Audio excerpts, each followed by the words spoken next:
எந்த ஒரு விஷயம் நீங்கள் மாற்றணும்னு சொல்லி கிராமத்துலேருந்து வந்து உங்கள் வாழ்க்கை துணை மாற்றிக்காமலே இருக்காங்க? எதனா ஃபங்க்ஷனுக்கு போனால் கொஞ்சம் மாடல் ட்ரெஸ்ஸாக அது மாதிரி எதனா கொஞ்சம் போட்டுன்னு வந்தால் நல்லாயிருக்கும். போட அவங்க மாட்டாங்க. அந்த மாடலாக போட மாட்டாங்க, அதிகமாக சேரீ கட்டணுன்றாங்க. கொலுசு பார்த்தீங்கன்னா ஒரு 4 கொலுசு மாடலாக எடுத்து கொடுத்துருக்கேன். அது கொஞ்சம் மாடலாக போட்டுன்னு வந்தால் நல்லாயிருக்கும்.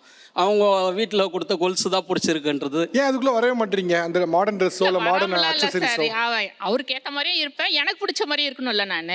அதனால எனக்கு நல்லா பெரிய கொலுசு இந்த மாதிரி போட்டுக்கணும்னு ஆசை, நான் போட்டுக்கிறேன். ஆக்சுவலாக நீங்கள் போட்டுக்க செயினுமே இந்த பழைய காலத்தில் அந்த கிராமத்தில் போடுற அந்த செயின் தான். ஆமாம் அது சார். கஜலட்சுமியா? கஜலட்சுமி அப்படிதான் சார் எனக்கு பிடிச்சிருக்கு, அதை நான் போட்டிருக்கேன். இப்போ நீங்கள் சிட்டியோட லைஃப்பும் இங்கே இருக்கக்கூடிய நகரத்தோட பெண்களோட லைஃபு, அவங்க போடுற ட்ரெஸ்ஸு, அவங்க போடுற நகைகள், இதெல்லாம் பார்க்கும்போது உங்களுக்கு என்ன தோணுது?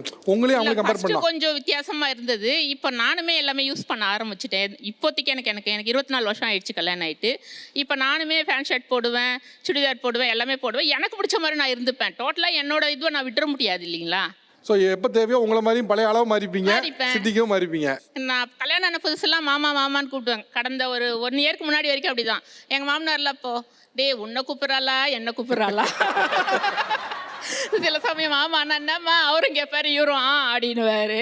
அது கொஞ்சம் ரொம்ப காமெடியாக போயிடுது. இருந்தாலும் நான் மாற்றிக்காம அப்படியே இப்போ எப்படி கூப்பிடுவீங்க? இப்போ நாகராஜ் இவர் தானே மாற சொன்னார். நல்லா ஃபுல்லாக மாட்டேன் சார். இப்போலாம் பேசுறது தெரியுதுமா? பேசுறது தெரியுது.